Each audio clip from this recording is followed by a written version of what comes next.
Bom, eu me chamo Fabrício Vilarinho, tenho 37 anos, mas acredite, já me confundiram com Brad Pitt.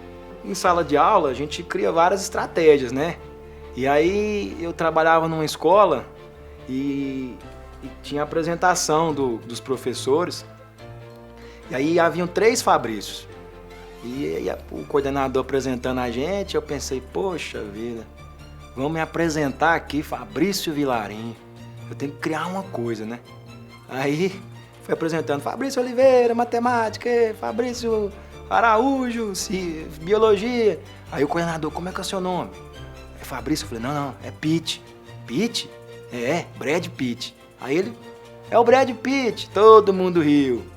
Aí ele me chamou para explicar. O único professor, eu lembro, para explicar. Por que Brad Pitt? Eu falei, gente, olha no branco do olho. Não é igualzinho do Brad Pitt? Aí os 150 que estavam lá caíram na risada. Eu achei muito feliz. Então por isso que me confundiram às vezes com o Brad Pitt. Mas eu sou o Fabrício Vilarinho, tenho 37 anos, cidadão latino-americano.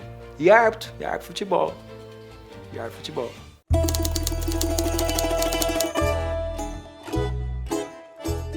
Cara, eu sou da geração Y, né? Geração Y, nascido naquela década de 80. Meu pai trabalhava em multinacional, a gente tinha uma vida boa. Morava ali próximo ao Serra Dourada. Então, eu morava num prédio com vários blocos. E a lembrança era de muita brincadeira, né? Que hoje a gente não vê mais, né? Pique-pega, pique-esconde, jogar tampinha, bater bafo, jogar bola. Então a lembrança é positiva. Muitos amigos sempre jogando bola, arrancando o tampão do dedo. Quantas vezes? Acho que dos 10 dedos eu quebrei 8 no meu pé, que eu jogava só descalço. Então a lembrança ela é muito boa. Pena que eu não tenho mais contato com o pessoal daquela época. A gente vai mudando, né? Mas a lembrança é positiva, é muito, muito legal. Que pena que a gente cresce, né?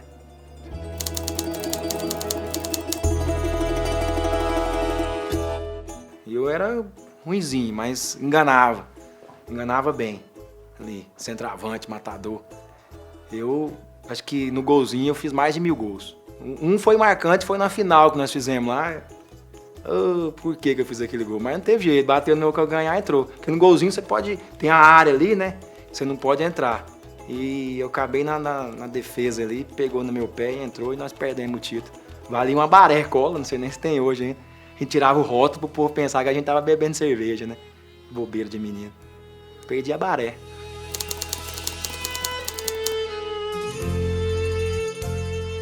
O futebol entrou com meu pai. Meu pai, ele veio do Maranhão, muito jovem, veio para Goiânia, depois ele foi para Brasília, onde ele conheceu minha mãe. Ele tinha um time de futebol na cidade dele, ele morava em Imperatriz, no Maranhão, tinha um time.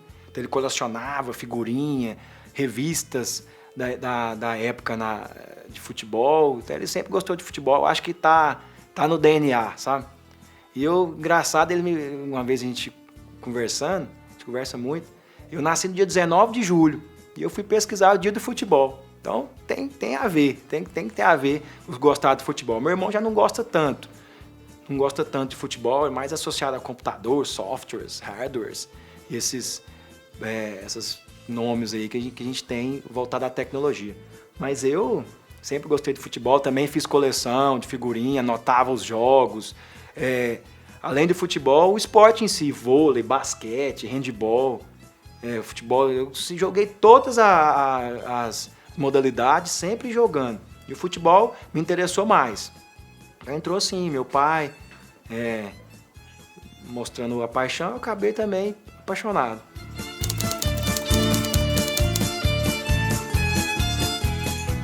A menina quer ser bailarina, né? E eu, como qualquer menino, quis ser jogador de futebol. E a coisa foi caminhando. Eu, com 13, 14 anos, eu cheguei a jogar nas categorias de base de uma equipe chamada Ovel, de onde saiu o Wendel Lira. Wendel Lira conhece. Saiu o Lucas Silva, saiu o Dudu. E eu tentei jogar a bola lá entre 94 e 95. Era muito longe, eu lembro que era longe. Eu morava ali próximo ao Serra Dourada. E o CT da Ovel era lá no na saída para Inhumas. E era difícil, porque eu chegava da escola, então eu já tinha esse tamanho, eu cresci rápido. Hoje eu tenho 1,87 m, então com 14 anos, com essa altura, eu lembro uma vez que eu fui jogar e meu pai teve que ir comigo, porque as pessoas achavam que eu tinha adulterado a idade, né? Que é chamado gato, né? Até o técnico perguntou, você é gato? Eu falei, não, eu sou feio mesmo. Eu não sabia, inocência. Sou feio, mas porque as pessoas achavam que eu tinha uma idade maior. E eu fiz alguns gols, jogava ali de centroavante. Eu me chamava de Jardel, porque às vezes também achava parecido com o cearense, cabeça chata. O importa era a bola na rede lá. E eu fiz alguns gols, mas não chegou a... Acabei que optei por continuar na escola, né?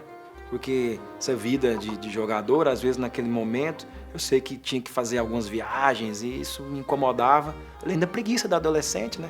Adolescente é aquela fase preguiça, né? Foi por isso que me encaminhou.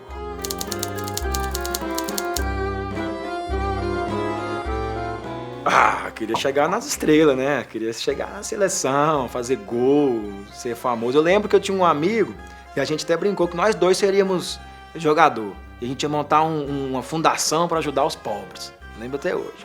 2010 a gente vai jogar na Copa e vamos montar uma fundação.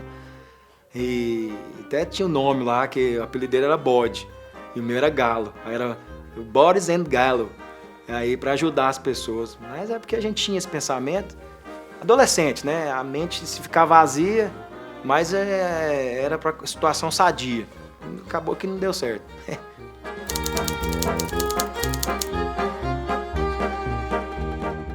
Bom, hoje a gente ajuda as pessoas, tanto em sala de aula, mostrando o conhecimento que a gente tem na parte, eu sou geógrafo, né?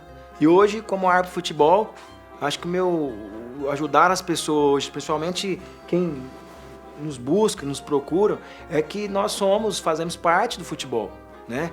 Aplicamos a regra, temos também características de querer ajudar de uma forma. Então, eu gosto de andar muito, eu ando em feira, supermercado, encontro muito ex-alunos, pessoas, e eles, ladrão, aquela situação que acaba chateando a gente. Então eu ajudo dessa forma, mostrando como é o ambiente, o que é ser um árbitro, como é que as coisas, como é que é o nosso trabalho, treinamentos diários e as ajudas que a gente tem, da forma que a gente trabalha, o que a gente abdica, a família.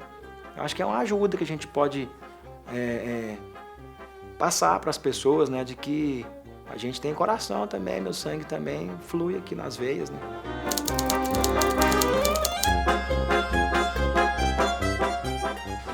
Então, até o terceiro ano, a gente pensava muito. Então, eu tinha uma equipe lá, jogava lá, eu estudei no colégio estadual Hugo de Carvalho Ramos, chamado Hugão. E lá eu tinha uns amigos muito próximos, então todos gostavam de futebol. Então, tinha a seleção da escola, o time, as interclasses, a gente ganhava e tal. Mas eu percebi ali naquele momento que a gente estava crescendo e precisava olhar para frente. Então foi ali que eu percebi que era necessário, a gente estava no terceiro ano, e a gente fazia o primeiro e ia para o segundo. Ia fazer o segundo e ia para o terceiro. As médias altas na época, né? Média 7, a gente passava aquela história, aquele trabalho em inglês e tal, levava para casa. Então eu percebi que o terceiro ano não tinha nada, cara. Então eu precisava decidir, junto com os meus colegas mais próximos, amigos, e a gente decidiu, na época, né? Cada um, na época eu estava pensando em fazer rádio e TV, eu e esse amigo meu, chamado Erickson, chamava ele de Celular. Ô, Celular. Aí o outro era o Benito, que hoje ele seguiu a carreira militar. E aí eu acabei não fazendo rádio e TV, e escolhi fazer geografia, que meu pai tinha feito. Ele falou, faz para experiência, você está saindo do colégio público, às vezes está com medo, porque eu não queria fazer o vestibular. Eu fiz, acabei aprovado, até numa pontuação boa, e segui. Aí eu vi que não dava para ser jogador de futebol, e que era preciso estudar, e até nesse período o futebol ficou um pouco longe.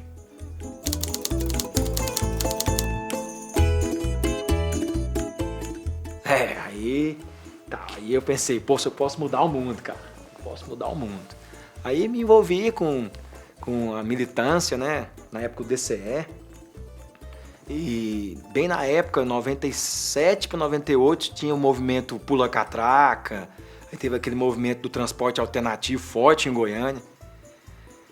E eu pulei catraca. Inclusive, um dia fatídico lá, nós pulamos a catraca, eu mais 4 pessoas, o motora levou a gente direto para a delegacia. Desviou a rota, levou a gente para a delegacia. Todo mundo, ô motora, ele falou assim, os que pularam, por favor, identifique. E aí, nós fomos 4 que pulamos e não identificamos. Aí, na verdade, entraram lá, os policiais averiguaram aquelas perguntas, tiraram 2 nossos lá, aleatório, colocaram, nossos amigos que eu falo, colocaram, prenderam. E aí, o motora pegou, foi na rota correta até o UFG e dentro do ônibus a gente falou, ó, nós vamos prender esse ônibus aqui e vamos dar uma lição nesse motorista. E foi o que aconteceu, chegamos lá, prendemos os ônibus, depois desse mais uns 10 ônibus, fechamos lá, logo o transporte alternativo veio e juntou toda fez aquela mobilização, e aí, engraçado, né? Aí veio a polícia rotando tudo, e teve uma confusão danada, e ruim, não foi legal não. E eu percebi naquele dia até ocorreu um acidente, né? O motorista lá, ele levou um tiro de borracha lá, plástico, lá, acabou. Eu lembro de ele estar próximo aqui, ruim, né? Você vê aqueles suspiros, eu pensei que era... Sempre fui muito inocente, eu achei que ele estava passando mal, sei lá. E depois a gente ficou sabendo que ele acabou falecendo, né? Aí eu percebi que era melhor estudar, que o mundo não se muda dessa forma, não. Talvez de outras formas, né? Eu acabei assustado.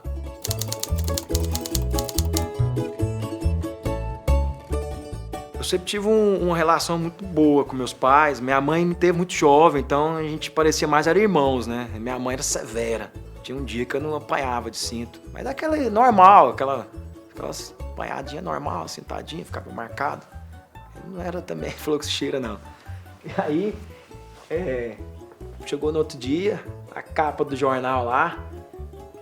E eu, nesse dia antes... Houve mobilizações, estudantes jogando pedra pra lá, pra cá, pedra, grito de ordem, aquela coisa, e acabou que alguém me fotografou com uma pedra na mão.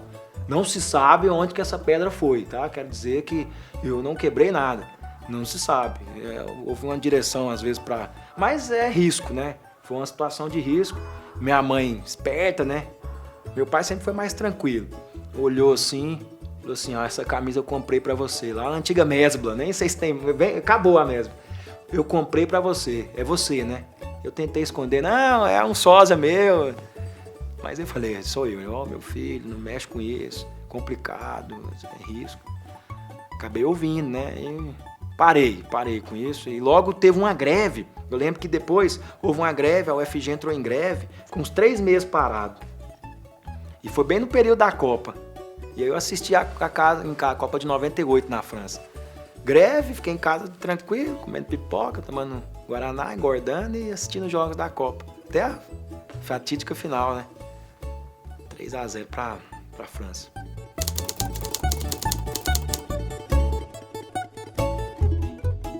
Como professor de geografia, na verdade, mobilizar as pessoas para que o mundo... Eu até tenho uma brincadeira, quem for assistir vai lembrar do Pitt, que talvez do Fabrício Vilarinho, lembrem em campo, com a bandeira na mão, atuando nos jogos. Agora o Pitt, alguns vão conhecer o Pitt, porque o Pitt, muito parecido com o Brad, devido à cor do olho branco, se vocês olharem, vocês vão ver que é próximo.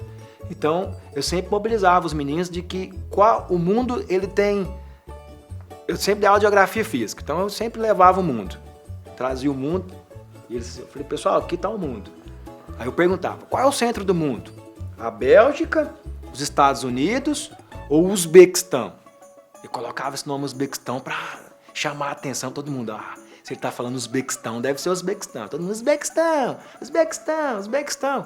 Falei, gente, não é possível. Ninguém vai acertar. E viu o menino, Estados Unidos. Os Estados Unidos. Aí um dia, de tanto eu perguntar, o menino levantou a mão. Nunca esqueci. Milton, o nome dele. Ele deve estar fazendo algum curso aí, que eu perdi o contato com ele. Milton, se você puder reencontrar, eu quero dar um abraço em você. Ele falou assim pra mim: o centro do mundo é onde nós estamos. Eu olhei pra ele assim, falei: por quê?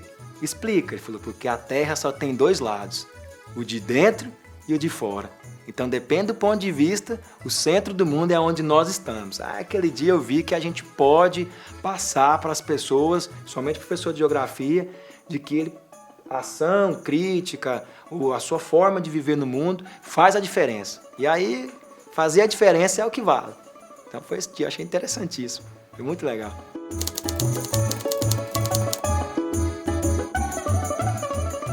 Rigidez comigo, eu sempre um professor flexível, amigo da galera. No começo eu tive dificuldade, porque no começo da carreira, como professor, que é professor paizão, então tinha as regras, a gente... o menino não fez tarefa. Professor, o cachorro mordeu a tarefa. Tá bom, traz na próxima aula. Eu não tinha esse controle. E aí, com a experiência, a gente percebeu que tem que ter regras, tem que ter sim, para os meninos seguirem. Isso vai ser de grande valia para o futuro. Então, no começo eu tive essa dificuldade, mas a gente sempre trabalhava com a conversa. Trabalho até hoje com a conversa de poder mostrar para a pessoa o que é certo, o que é errado, e o poder que ela tem de decidir. Isso é um poder íntimo da pessoa, exclusivo. Posso decidir para a pessoa. Você mostra os caminhos, ó. Vai nesse aqui, a consequência é esse. Vai nesse aqui, a consequência é essa. Aí ela escolhe. Tem coisa mais linda do que isso? Escolher.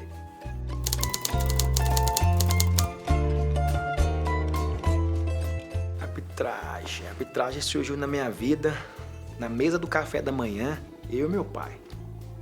Então, nesse período de greve da UFG que eu contei, tinha um jornal, meu pai tinha a assinatura do jornal, ele começou a folhear, tinha um edital lá, uma parte lá, meu pai olhou e falou: aqui, filho, você não quer ser árbitro de futebol, não? Aí eu olhei, a gente tomando café, observei e falei: que massa, cara. Só que no meu prédio, onde eu morava, tinha um árbitro de futebol. Ele era assistente, o seu Antônio Albino. E a gente xingava ele muito, era muito engraçado. E depois jogos a gente, vai ladrão, aquela... Então nunca imaginei que... E meu pai era muito amigo dele. Meu pai falou: você quer ser? Eu falei: pai, eu vou tentar. Vamos, eu não sei como é que mexe com isso, vamos ver como é que é ser árbitro de futebol. Chamou o seu Antônio Albino, conversou com meu pai, conversou comigo. E aí nessa situação eu despertei. Por que não? Foi assim que surgiu, em 98 para 99, na verdade 99, meados de 99, eu fiz o curso, na época o concurso, fui aprovado, fiz as provas físicas, com dificuldade, mas também fui aprovado.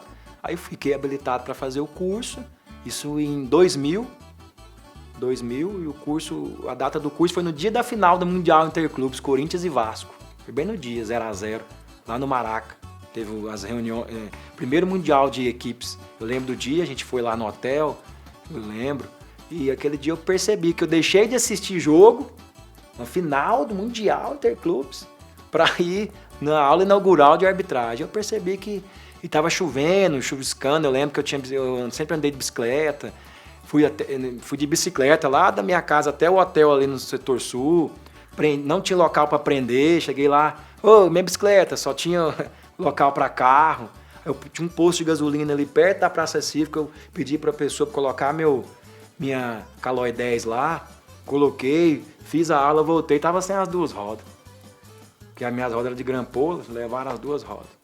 Aí, pensa, eu só com o meu quadro, subi aquela 84, fui lá pra casa, meu pai chegou, o que foi? Para levar as 2 rodas. Ele nunca me deu depois condições para... Condições não, eu acho que ele fez de propósito. Ele não me deu, na época eu não tinha condição, né? Falei: pai, vou comprar as 2 rodas pra... Perdi, vendi o quadro, comprei outra bicicleta menor lá. Sempre andei de bicicleta. Foi esse dia que a arbitragem surgiu, que eu vi que poderia, não consegui ser jogador, mas eu poderia ser dentro do campo uma forma útil ao futebol.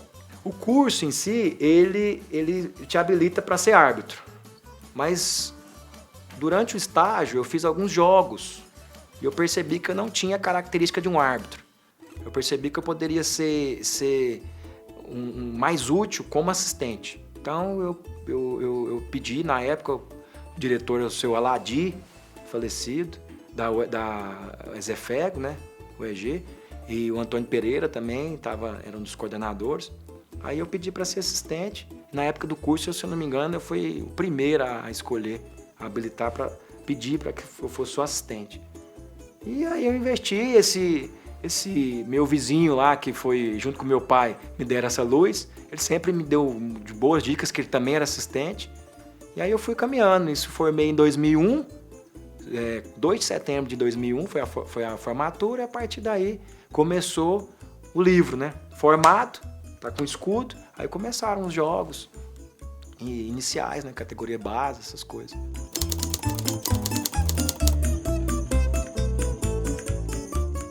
Então, aí, como assistente, sou ainda, eu gosto de falar que eu sou operário da arbitragem. Eu gosto de lutar tijolo a tijolo, junto com os colegas, trabalho em equipe, compartilhar informações. Falar da gente não é bom, assim, eu não gosto muito, eu falo que eu sou meio tímido, mas eu sou operário.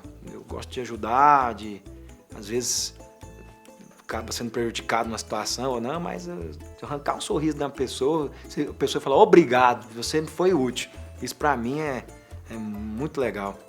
E a arbitragem, a gente vê várias histórias de arbitragem, de jogador de futebol, enfim, mas no início da carreira foi difícil, não foi fácil conciliar, na época, o nascimento da minha filha, meu pai jovem, né, 19 para 20 anos, aí eu formando na UFG, e iniciando a carreira de árbitro. Aí tinha o estágio era feito em cidades do interior, eu não tinha carro, não podia ir de bicicleta, porque tinha Goianésia, Catalão, Jaraguá, na época das cidades que eu lembro, Anápolis tinha, como é que eu ia de bicicleta? Então era um período de muita dificuldade.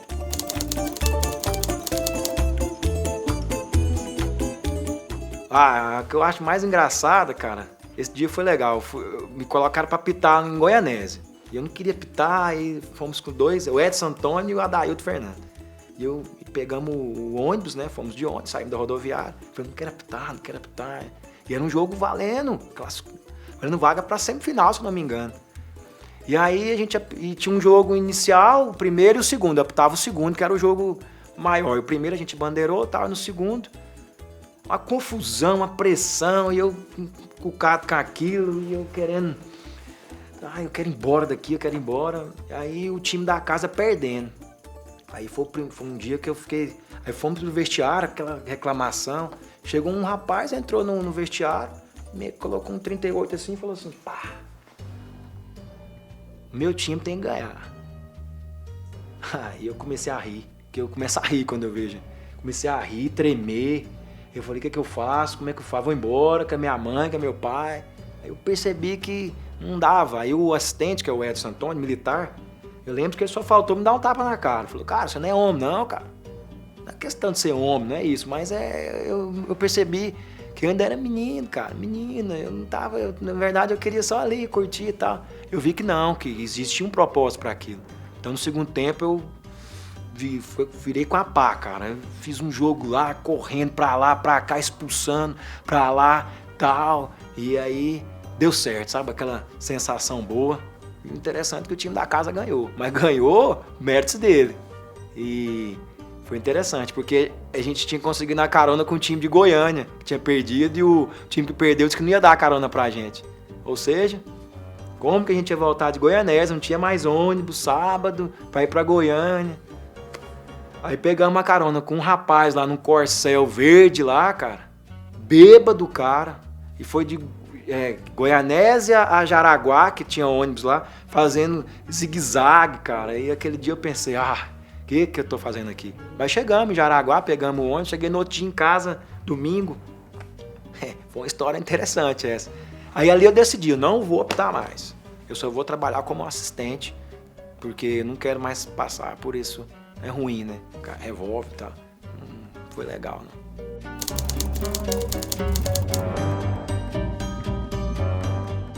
Meu pai já assistiu muitos jogos no início, ele ia junto comigo, eu lembro que ele era um porto seguro para mim. Eu estava nos jogos, estava começando a bandeirar na primeira divisão, e muitas críticas, né?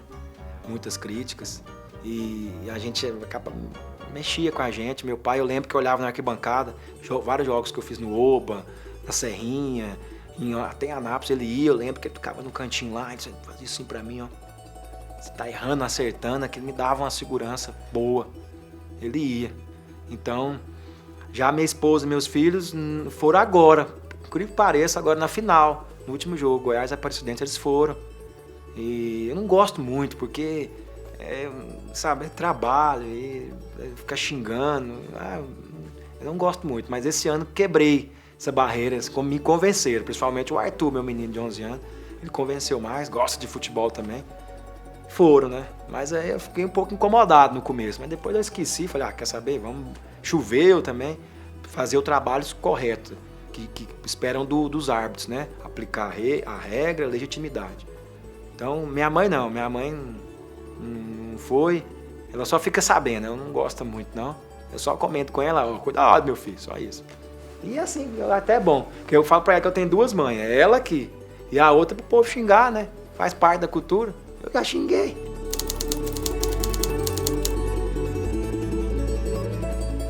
A minha mãe, Jandira Vilarinho, e a mãe pro povo xingar, pode xingar à vontade, faz parte até... A pessoa às vezes passa a semana inteira naquele estresse, vai pro estádio, é a cultura, né? Xinga minha mãe, né?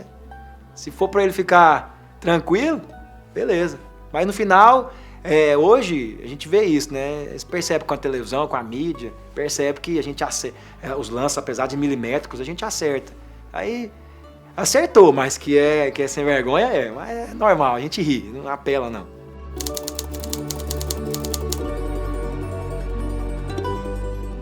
Teve um que me chamou a atenção, assim, que eu fecho os olhos, eu lembro, como se tivesse, foi Cruzeiro e Corinthians. Foi no dia 19 de julho de 2009. Por que diferente? Porque foi o dia que eu nasci, então era uma atmosfera diferente. E foi a volta do Ronaldo Fenômeno no Mineirão. Foi a volta do Ronaldo, então tinha uma esfera toda diferente, Ronaldo voltando pro Mineirão, enfrentando o Cruzeiro. E eu escalado no jogo. E, gente, CBF é doido me escalar num jogo desse, Então faz parte do processo, né? A gente estava em crescimento. E eu lá, 19 de julho, me deu uma dor de barriga. Não sei se foi emocional. E aí, então carimbou mesmo a calça. Carimbou a calça, cara. Eu tava nervoso. Alguns sabem dessa história. Então eu trabalhei, o cheiro não tava bom. E eu lá de assistente 1, com a volta do Ronaldo Fenômeno. E eu lá, aí cumprimentando, me cumprimentou, Ronaldo, Fenômeno. E eu tô aqui, aí eu, calma, vamos bandeirar o jogo. Naquele dia eu marquei uns 8 impedimentos.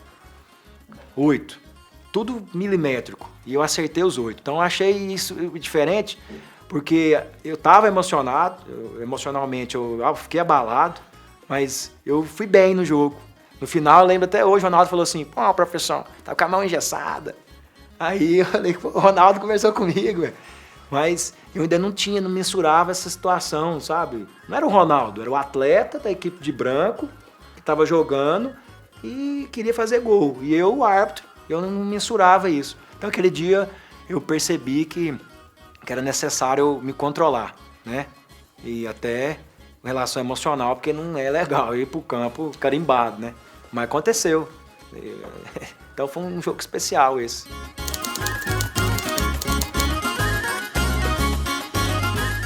Tive a oportunidade de fazer um jogo com o Messi, né? O ano passado, outubro, a última rodada das eliminatórias. O Anderson Daronco, o Alessandro Rocha e eu, assistente 2. O Messi nem olhou pra gente, só jogou bola. E ali eu percebi que realmente eu estava maduro, que eu não carimbei as calças. Estava centrado, tinha que fazer um bom trabalho, porque a arbitragem brasileira estava em quase todas as rodadas e teve lances milimétricos, valia vaga para classificação de um país, então quantos milhões estavam envolvidos. Então era um trabalho duro, sério, e o único A única vez que ele conversou foi bater um tiro de canto. Ele falou para mim que se pode. Eu falei, sim, só. Então eu falei, pode e começa. E é realmente um jogador diferenciado, toque de bola, enfim, eu pude perceber isso. E como árbitro, também pude aplicar com assistente, pude aplicar e auxiliar o Anderson Daronco no jogo. Então o Messi não falou um A com a arbitragem, só jogou bola. Às vezes pela cultura europeia que ele tem, né?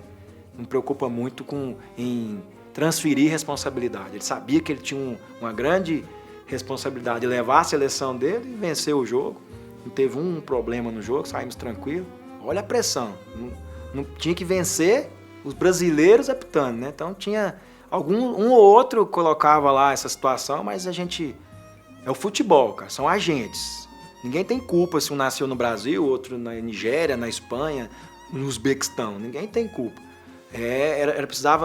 Precisava-se de árbitros neutros. O Brasil já havia classificado. Os árbitros brasileiros eram neutros, apitaram, fizeram o jogo. E se a Argentina sabia que um erro poderia ser mortal. Mas não fiquei preocupado com o erro, porque a gente acerta muito mais do que é. Então eu fiquei privilegiando o acerto. Falei, não, 97% é acerto, 3% é erro. Eu vou ficar na minoria? Vamos pro acerto. E foi o que aconteceu, 97% prevaleceu, acertamos, nota 10 não, mas foi nota 9,5, tá bom.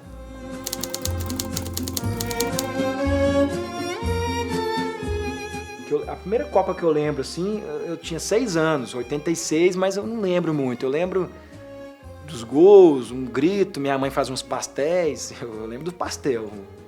A 90 já lembro um pouco, já tinha 10 anos, mas a 94 é a marcante, porque como meu pai gostava muito de futebol, então eu assisti os jogos com meu pai, então assisti vários jogos, tinha o Brasil com aquele ataque Romário e Bebeto, né? E meu pai, ele, quando o Brasil foi tri, ele faltavam 2 dias para o aniversário dele. E aí, quando o Brasil foi para a final, 17 de julho de 94, faltava 2 dias para o meu aniversário. Sim, na época a gente, essa comemoração. Então ficou aquela atmosfera, é certo, meu pai. E Brasil e Itália, o mesmo jogo. Eu falei, então é marcante, assistindo com meu pai, a gente comemorando. E foi um ano que o Ayrton Senna morreu. E eu gostava muito de Fórmula 1. Então mexeu demais com a gente, né? Era um herói, esportista. Então, foi uma Copa que me marcou, 1994. Porque eu brinco assim, até 2002, até 2002 é o árbitro, é o Fabrício torcedor, que torcia. Quebrei copo, quebrei a porta do meu guarda-roupa de raiva. Quebrei uma costela. Costela, em 98, o Brasil passou da Holanda. E aí eu desci as escadas do prédio feliz, tinha passado, e eu pulei, gritei, sai que é sua, Tafarel. Pá, caí no chão, quebrei a costela. Quebrei, também nessa Copa eu quebrei o guarda-roupa lá de casa. Lembro? Brasil-Dinamarca, cruzamento da esquerda para a direita, o Roberto Carlos foi tentar dar uma bicicleta, falhou, o Laudrup foi lá e caixa. Comemorou aquela comemoração, eu com raiva, dei um chute no guarda-roupa, quebrei o guarda-roupa. Então 2002 pra cá o torcedor, já 2006 já é o árbitro, eu tenho duas, a gente quando desclassifica o Brasil a gente fica triste. Já em 2006 o Brasil desclassificou, ficamos tristes, todo mundo fica, mas eu também na alegria de acompanhar a arbitragem. Até 2002 eu não sabia quem eram os árbitros que iam, 2006 pra frente a gente acompanha a arbitragem, os colegas torcem pelos árbitros, em 2006 veio o Simon, aí veio o Sandro Meira. Então a gente quer que o Brasil vá bem, mas também a gente quer que a arbitragem brasileira possa representar bem, e assim é bom para o Estado, é bom para o país. Então, são esses 2 momentos que eu acho de Copa do Mundo. Antes, o Fabrício torcedor e o Fabrício árbitro.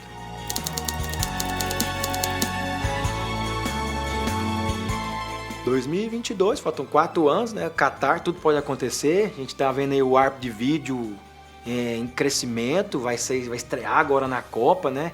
Inclusive o goiano Wilton Pereira Sampaio estará representando o Brasil, o Goiás, lá na Copa. Então tudo pode acontecer, a gente trabalha para isso, eu sou operário. O operário trabalha dia a dia, é o filme do Charlie Chaplin, né? Tempos modernos. Tô ali, a produção vem, jogos vêm, aí treinamento diário, suor, jogos, o que vir, estamos pronto. Mas a gente sabe que o funil é muito grande. Não ficar pensando, eu não fico só, eu quero ir para a Copa. De querer eu quero, mas Charlie Chaplin. Vamos lá, um parafuso, um parafuso, um parafuso, um parafuso, parafuso, um parafuso. Se der, bom demais. Se não der, estaremos em algum lugar comemorando, torcendo, que o futebol é a cultura, né? E é o que a gente gosta. O mundo é redondo, de dentro a fora. E a bola é o quê? Redonda. Então vamos estar lá torcendo.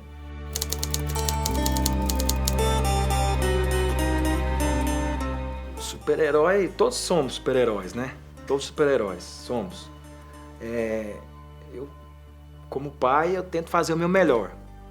O meu melhor com a Amanda, o Arthur, a Alice. E eu sei que nas viagens, eu viajo muito, às vezes eu fico muito longe deles. Eles sentem, por exemplo, o Arthur gosta de futebol e tem certos lugares que a gente não pode frequentar, né? Situações de camisa de time, eu peço para ele evitar, ele acha ruim, mas faz parte do processo, ele me cobra muito. Aí ele até brincou, vou torcer pra Argentina. Eu falei, que seja assim então. Torça pra Argentina, meu filho. Já a Amanda, adolescente, tá em cima, rebelde, eu me vejo nela, né? Eu não pulo a catraca, hoje ela quer o mais presente dela, e eu tenho que trabalhar, a gente tem que ir pros jogos, entendo. Então, quando eu chego, eu até lembrei do episódio, né? A gente chega lá, às vezes eu chego à noite em casa, vindo devagarzinho pra ninguém me escutar, e a Alice acorda e vem, quer brincar de cavalinho. Até meia-noite assistir o programa lá infantil, a gente assiste, tenta, cansado, somos pais, né? Agora o assistente, a gente fala super-herói pela dupla jornada de trabalho, né? A gente quer, árbitro e professor, aí tem o árbitro médico, o árbitro dentista, os colegas, então não é fácil. Você chega de um voo, às vezes, 10 horas em Goiânia para estar em sala de aula à tarde, você tem que tomar um banho com sono. Eu já apaguei na sala de aula. Eu trabalhei à noite, varei à noite, cheguei em casa, dei aula período da manhã, à tarde, à noite eu dava aula no EJA e eu apaguei. Sentado, não lembro mais, só lembro do coordenador. Colocou um pouco de álcool assim, eu acordei, vai para casa, eu apaguei de cansaço. Isso é super-herói? É o operário. Os operários, sim, são os super-heróis, né? É de conciliar as coisas. Não é fácil. Comprar o tempo, fazer aquilo que tem que ser feito. Então, não é fácil. Mas a gente tenta, né?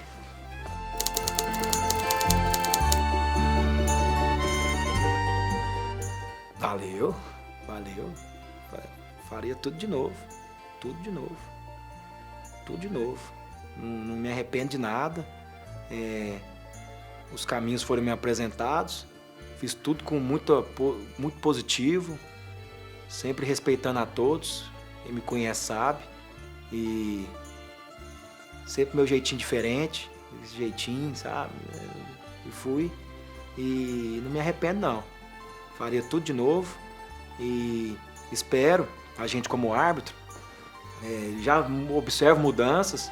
Os xingamentos são até menores.